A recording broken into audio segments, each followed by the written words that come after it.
নমস্কার বন্ধুরা, আশা করি সবাই ভালো আছেন ও সুস্থ আছেন। অনিস লাইফস্টাইলে আপনাদের স্বাগত জানাই। আজ আমি পটল বাটার রেসিপি দেখাবো।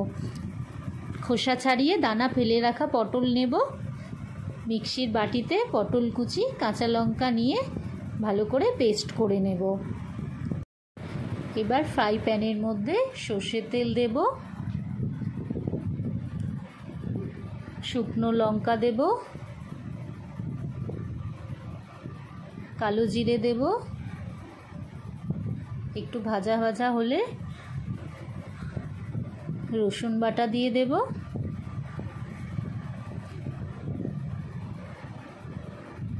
পেঁয়াজ কুচি দেব।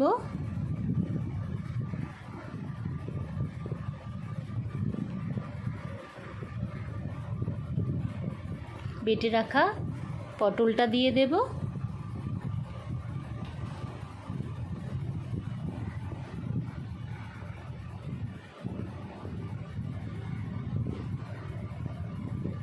একটু হলুদ দেব, লঙ্কা গুঁড়ো দেব, পরিমাণ মতো নুন দেব, চিনি দেব, দিয়ে ভালো করে কষে নিয়ে গরম মশলা গুঁড়ো দিয়ে আর একটু ভালো করে নাড়াচাড়া করে নিয়ে প্লেটে তুলে নেব।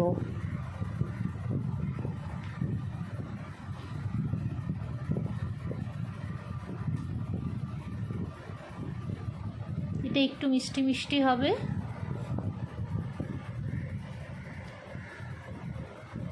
এবার গরম ভাত, কাঁচা লঙ্কা, লেবু, পেঁয়াজের সাথে পরিবেশন করব।